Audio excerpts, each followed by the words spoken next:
If you're curious to hear a little music from our guest Carla Lucero, who we spoke to in our most recent episode, check out E4TT's annual concert of music by women and non-binary composers, Midnight Serenades, on January 25th.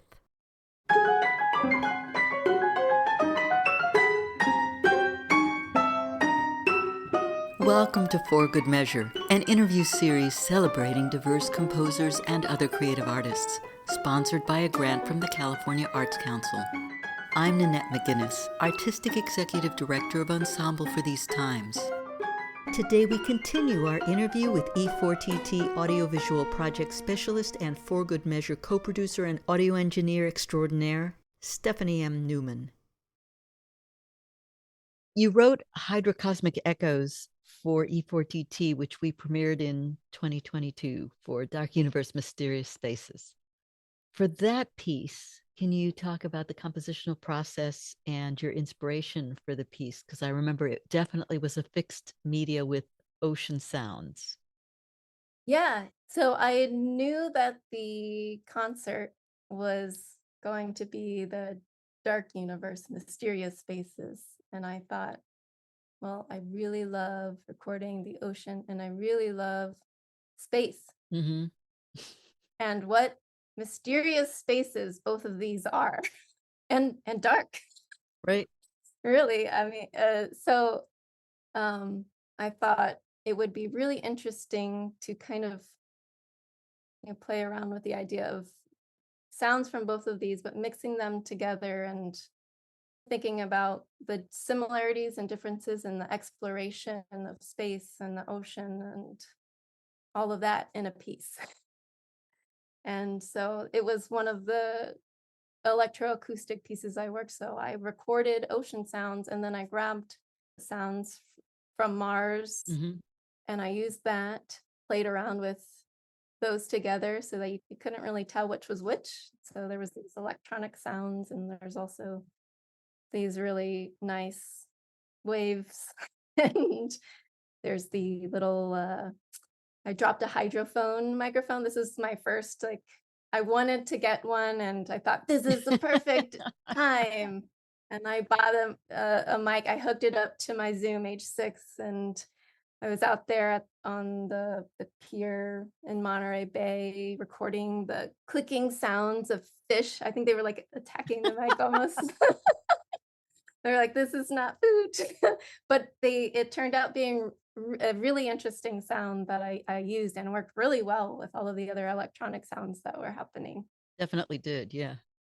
So yeah, I did that. And then I used the frequencies that I heard from all of these recordings and I started writing, pitches for the instrumentalists and textures and all of that. And I created melodies with that and did interplay between the recording and their acoustic sounds. And yeah, it was fun. And it's notated, but I like to use events.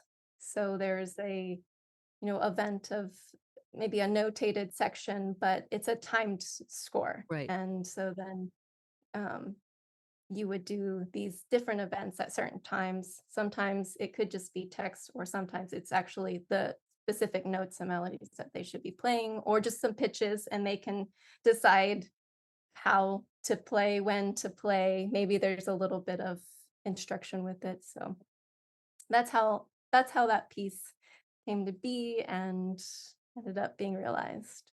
It was a wonderful piece. And I really liked that you leaned into the notion of space and ocean and deep spaces. When I came up with the title, I didn't just call it space. I specifically wanted to have spaces in there. Yeah. It's clear you like to play with sound. Is that what draws you to using fixed media in your composing? And do you see advantages and disadvantages to that? I think that in a way it's another or a few more musicians. That's how I hear it sometimes. So I made a trio sound like 7 people. Right, right.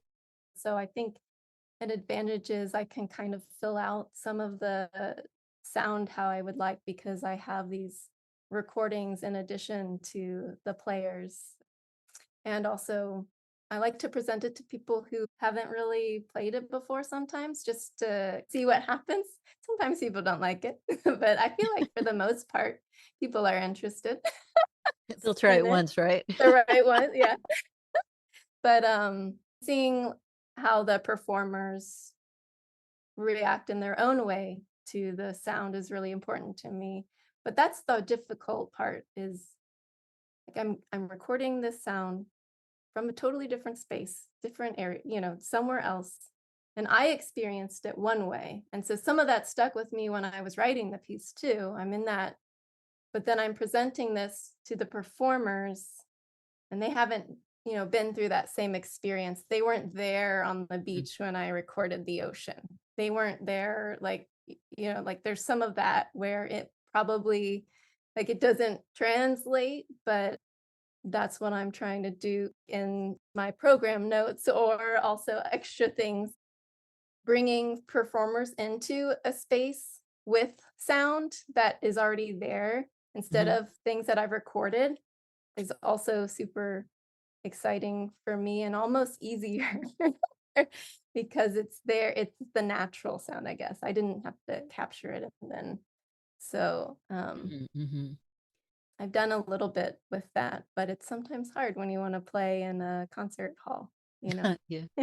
So it sounds like part of what you care about in your music isn't just the external experience, it's the experience from the inside. Yeah, I think it's because of the way I really experience sound personally, and so sitting in it in the sound for me is meditative, Mhm, mhm, can be, mhm. and also the whole something I say, something that I wrote about in my thesis, the whole idea of all sound is music. And I really believe that when I'm writing, that I'm in that mindset of, you know, that's why I'm recording a fan. Because there's so many frequencies, there's so much potential in that fan that you're just like, oh, it's so annoying. And yes, it can definitely be sometimes painful. Yes. But then when I go in and I'm like messing around with EQ and like, which is like, picking out frequencies and different pitches, I'm really like getting deep into that sound. And it becomes almost, for me, it becomes something else. Yeah. Right.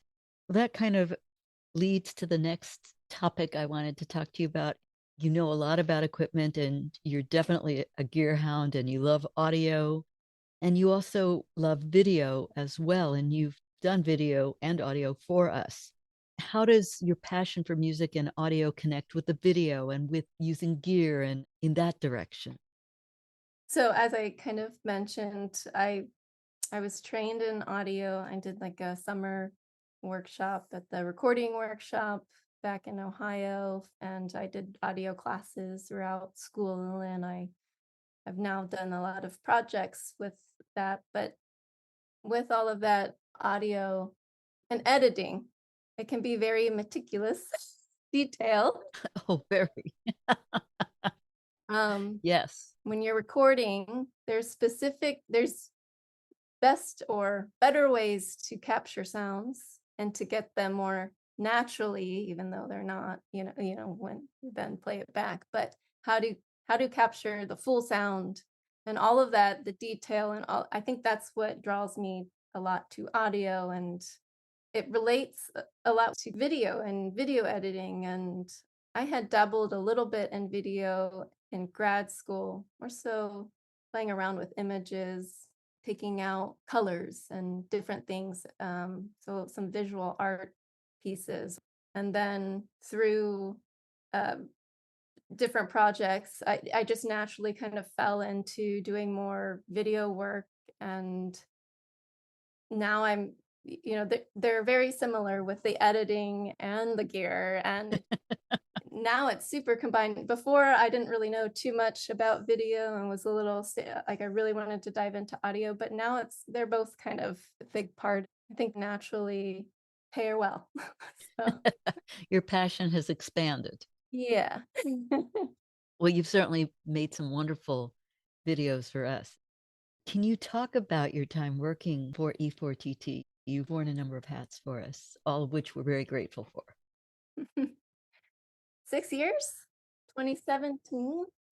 I think that's when I started. Yeah, I'm sure you're right. Yeah, I started out just financially. I was working as the music administrator for the music department at Mills College. And, after I graduated a couple months later, I got that position. And, I love spreadsheets and organization as an administrator.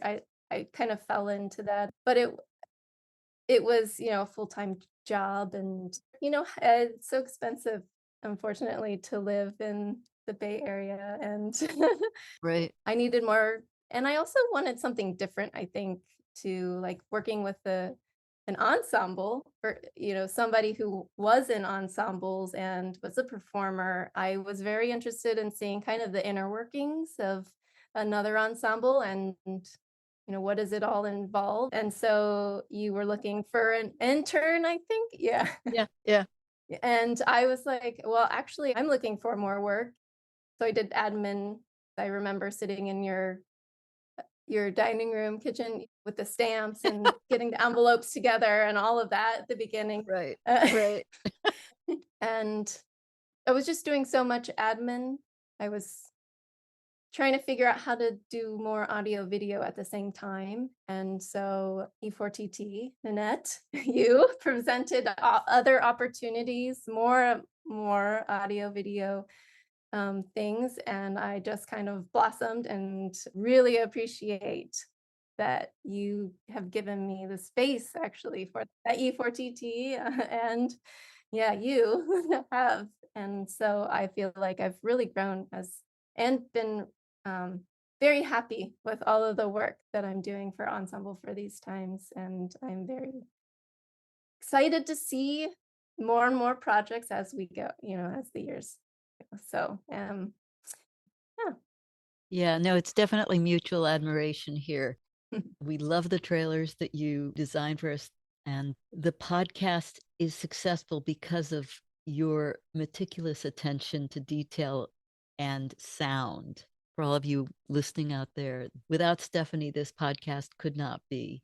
It would just fall flat on its face. So, very grateful to you. Yeah, it's been an exciting project, and I'm excited to put together some new episodes as well coming up. I So know, we're stay really looking tuned, forward to that. everyone. No, Yeah. little promo. Yeah, stay tuned. We have some great conversations coming up. Yeah, yeah. I'm sure I'll talk about it soon, but I've been doing visuals for some of the concerts, and that's been really exciting to work with E4TT in that way, and other composers, like being a fellow composer. It's interesting to create a video for someone else Right. in that way, instead of me writing and then also creating my own visuals, actually taking a composition that somebody else has written, and it's another kind of creative mind space that I get into for that. Yeah. You've done some really interesting projection video work for us for other pieces, and we've gotten compliments from other composers on your work. People really impressed by what you're doing. When we do multimedia concerts, which we do at least once, if not more often, a year, some of the videos and visuals come from you, and they're great. Thank you. Yeah, I'm very, very glad that other people also are liking that, and I have fun. I have fun doing Yeah. it. Oh, good. I think that's the important part, that you have fun growing with fun. Yeah. Thank you for listening to For Good Measure. And a special thank you to our guest, Stephanie M. Neumann, for joining us today. If you enjoyed this episode, please subscribe to our podcast by clicking on the subscribe button, and support us by sharing it with your friends, posting about it on social media, and leaving us a rating and a review. To learn more about E4TT, our concert season online and in the Bay Area, or to make a tax-deductible donation, please visit us at www.e4tt.org. This podcast is made possible in part by a grant from the California Arts Council and generous donors like you. For Good Measure is produced by Nanette McGuinness and Ensemble for These Times and designed by Brennan Stokes, with special thanks to co-producer and audio engineer Stephanie M. Neumann.